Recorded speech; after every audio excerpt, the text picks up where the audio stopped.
Finally cricket का match होता हुआ शुरू न्यूजीलैंड के अंदर। पहला मैच वेलिंगटन में था और वो बारिश के चलते रद्द हो गया था, इसलिए खाली बैठना पड़ा। बहुत ज्यादा एक्शन देखने को नहीं मिला, लेकिन वो सारा एक्शन जैसे ही बे ऑफ प्लेंटी जिसे हम कहते हैं टोरंगा, वहां पे शिफ्ट हुआ तो आसार थे बारिश के और वो हुए भी। लेकिन फिर बारिश रुकी और आसमान खुला और कहा चलिए सिक्का उछालने का टाइम है और दूसरा T20 इंटरनेशनल शुरू करने का टाइम है। तो हम भी शुरू करते हैं डिफरेंट स्ट्रोक्स।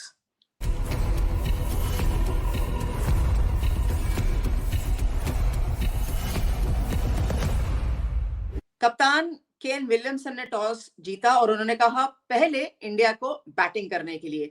हालांकि मैदान के अंदर अभी तक जो भी आंकड़े रहे इस टोरंगा के मैदान में, वो यही था कि जो भी टीम पहले बैटिंग करती है वो जीतती है, चेस करने वाली टीमें नहीं जीती। पर कोई बात नहीं, अब क्रिकेट चेंज हो रहा है, विश्व चेंज हो रहा है, तो केन विलियमसन ने सोचा कि क्यों ना वो भी थोड़ा चेंज करें।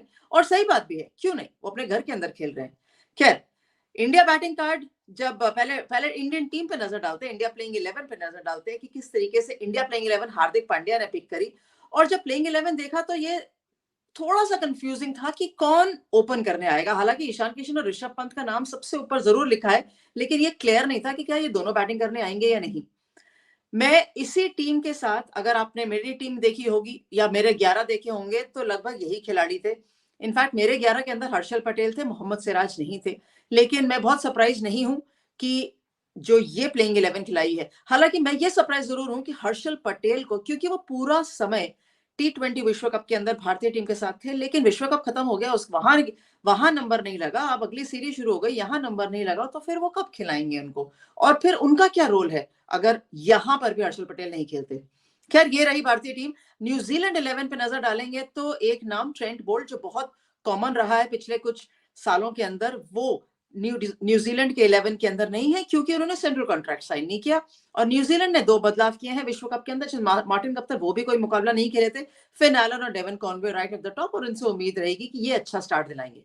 खैर, स्टार्ट देने की बारी भारतीय टीम की थी जब ईशान किशन और सूर्य कुमार, माफ करिएगा, ऋषभ पंत उतरे बल्लेबाजी करने के लिए। पहला चौका जब ऋषभ पंत ने लगाया था down the ground on side पे, तो मुझे लगा अब अच्छी बल्लेबाजी होगी और अच्छे सेटल्ड तरीके से खेलेंगे, क्योंकि सामने से ईशान किशन अपना लय प्राप्त कर चुके थे। पर पहली सफलता मिली न्यूजीलैंड को जब ऋषभ पंत आउट हो गए। और नंबर 3 कौन आए? सूर्य कुमार यादव। अभी तक नंबर 4 खेल रहे थे विराट कोहली के बाद, लेकिन अब मौका मिला नंबर 3 खेलने का, और क्या शानदार बल्लेबाजी थी। पहले 50 रन ऐसा लगा था कि मात्र 35-36 गेंदों में जो उन्होंने किया वो बहुत स्लो है उनके स्टैंडर्ड से, नॉट जनरल स्टैंडर्ड से। लेकिन अगले 50 रन ना पता ही नहीं चला कि कब हो गए। ऐसा लगा बस इतनी जल्दी 14-15 गेंदों के अंदर जिस तरीके से उन्होंने बल्लेबाजी करी वो आउटस्टैंडिंग थी। और एक समय ऐसा था कि भारतीय टीम का स्कोर था 140, जिसमें से 80 रन सूर्य कुमार यादव के थे। इस तरीके का डोमिनेशन था। हार्दिक पांड्या ने भी थोड़े से रन किए, लेकिन अभी तक वो बेस्ट लय प्राप्त हुआ नहीं है जो शायद विश्व कप के पहले मैच में देखा था या उससे पहले देखा था हार्दिक पांड्या। और उसके बाद ऑफ कोर्स खराब हुआ कि आखिरी ओवर के अंदर सूर्य कुमार यादव को स्ट्राइक ही नहीं मिली। पहले सामने से हार्दिक पांड्या के आउट होने के बाद दीपक हुडा आउट हो गए और फिर वॉशिंगटन सुंदर आउट हो गए, और हमने गेंदबाज को एक हैट्रिक भी मिलती हुई। खैर, न्यूजीलैंड गेंदबाजों ने अच्छी गेंदबाजी करी थी। हालांकि 191 इंडिया ने बोर्ड पे डाला। बट एक बार नजर डालते हैं कि जो शुरुआत मिली थी ना टिम साउदी से, ऑफ कोर्स एडम मिल थोड़े से महंगे साबित हुए थे, लेकिन लॉकी फर्गुसन और टिम साउदी ने बहुत बढ़िया पकड़ के रखा था पावर प्ले के अंदर इंडियन टीम को। जिमी नीशम थोड़ा एक्सपेंसिव साबित हुए, लेकिन फिर भी इन ऑल बॉलिंग परफॉर्मेंस मुझे लगा पहले 6 बहुत ज्यादा अच्छी नहीं थी। बीच के 6-7 ओवर उन्होंने अच्छी गेंदबाजी करी, और उसके बाद तो सूर्य कुमार यादव शो था ही, तो फिर बहुत ज्यादा कुछ था नहीं करने के लिए। जब चेस के लिए आए न्यूजीलैंड, तो बहुत उम्मीद थी कि कम से कम डेवन कॉनवे और फिन एलन, जो कि फिन एलन इतने बढ़िया प्लेयर है, मार्टिन गप्टिल न्यूजीलैंड के अंदर पिक नहीं किए गए हैं। फिन एलन, अब न्यूजीलैंड क्रिकेट समझता है कि इनके साथ एक लंबे समय तक जाना चाहिए। वो पहले ही ओवर में आउट हो गए। बहुत बढ़िया कैच पकड़ा था हर्षदीप ने भुवनेश्वर कुमार की गेंद पर, क्योंकि वो गेंद डिप कर रही थी, थर्ड मन तक गई थी, लेकिन वो फ्लैट गई थी और डिप कर रही थी। बहुत आसान नहीं रहता, क्योंकि क्राउड से निकल कर आता है गेंद और फील्डर को पकड़नी पड़ती है। So it was a good catch by Harshdeep, और वहां से लगा कि अब दबाव केन विलियमसन और डेवन कॉनवे पे है। दोनों ने थोड़ी सी पार्टनरशिप जरूर बनाई, पर जैसे ही कॉनवे आउट हुए ना, विलियमसन के भी इतने बढ़िया गेंद पे बल्ला नहीं लग रहा था और वो जो रिक्वायर्ड रन रेट था वो धीरे धीरे पड़ता ही जा रहा था। नजर डालेंगे ना बैटिंग कार्ड पे तो लगेगा कि केन विलियमसन के 61 रन जरूर है 52 गेंदों के अंदर, लेकिन उसके अलावा किसी ने भी कंट्रीब्यूशन नहीं करी और इसीलिए 126 मात्र 126 पूरे 20 ओवर भी नहीं खेल पाई। लेकिन बॉलिंग किसने अच्छी करी? मैं समझती हूँ भुवनेश्वर कुमार ने, जो फर्स्ट ओवर डाला था ना इंडिया के लिए वो आउटस्टैंडिंग था। विकेट के साथ साथ जो स्विंग कराने में कामयाब थे, 3 ओवर लगातार किए उन्होंने। हार्दिक पांड्या ने वो स्विंग के चलते 3 ओवर लगातार कराए भुवनेश्वर कुमार से। अर्शदीप ने एक ही ओवर किया, वो मुझे थोड़ा सरप्राइजिंग लगा शुरुआत के अंदर, लेकिन एक ओवर किया, उसके बाद सेकंड स्पेल के अंदर आए थे। ऑफकोर्स युजवेंद्र चहल, जिनके बारे में हम बात करते आए और वेट करते आए कि वो कब खेलेंगे भारतीय टीम से, उनको मौका मिला खेलने का और क्या बढ़िया मौका मिला।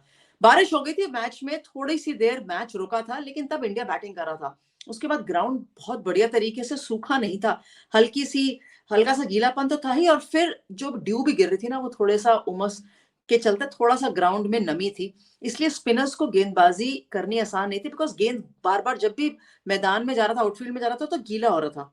चहल को थोड़ी सी मुश्किल आई गेंद ग्रिप करके डालने में, लेकिन फिर युजवेंद्र चहल है ना, बढ़िया गेंदबाज है, तो पीछे कैसे रख सकते हैं। 2 आउटस्टैंडिंग विकेट्स उनके नाम। दीपक हुडा का नाम हम देख रहे हैं इस लाइनअप के अंदर, 4 विकेटें मिली और शायद इनको भी एक हैट्रिक मिल सकती थी अगर वो गेंद सही जगह पर डालते, क्योंकि ऋषभ पंत की तो कमेंट्री चल रही थी ना पीछे स्टेप्स के बीच में से, तो कहाँ गेंदबाजी करें। But it was a good bowling performance. मुझे लगा कि India had a very good outing with the ball, much better than New Zealand did in the first 20 overs. चलिए अब नजर डालते हैं कि सबके अंदर परफॉर्मर ऑफ द डे कौन होगा। एक ही नाम, स्काई, सूर्य कुमार यादव। जब 111 run not out Surya Kumar Yadav के बल्ले से निकले हो, तो अब एंड में देख लीजिए भारतीय टीम किस तरीके से जीती, 65 रनों से जीती। सूर्य कुमार यादव के 111 रन नाबाद, वो भी 51 गेंदों के अंदर। वो जो 7 छक्के थे ना, दूर दूर गए थे, चाहे वो कवर पे थे, चाहे वो फेवरेट एरिया फाइन लेग पे थे, या वो सामने था, जहां भी गए लंबे छक्के गए। और क्या आउटस्टैंडिंग पारी थी। उनसे पूछा गया था कि क्या ये बेस्ट नॉक है, तो आप उनसे पूछते रहिए, अभी आ रहा है, अभी आ रहा है। बेस्ट नॉक पिछली बारी था, आज फिर एक और नॉक आया, आगे चलते जाएंगे एक और नॉक अच्छा आएगा। लेकिन टर्निंग पॉइंट क्या था मैच का?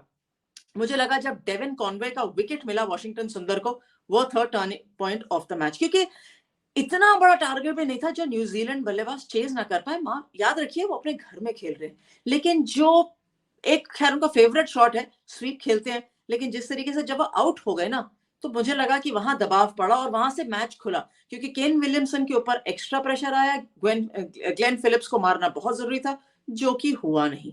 इसके चलते भारतीय टीम को सेकेंड T20 इंटरनेशनल में मिली जीत और 65 रनों से, और वो भी 3 मैच की श्रृंखला। पहला वॉश आउट हो गया था, दूसरे में भारतीय टीम को जीत मिली है। और अगर हम फिक्सचर्स पे नजर डालेंगे तो देखेंगे कि तीसरा मैच नेपियर पे है। फिंगर्स क्रॉस कि वहां बारिश नहीं होगी।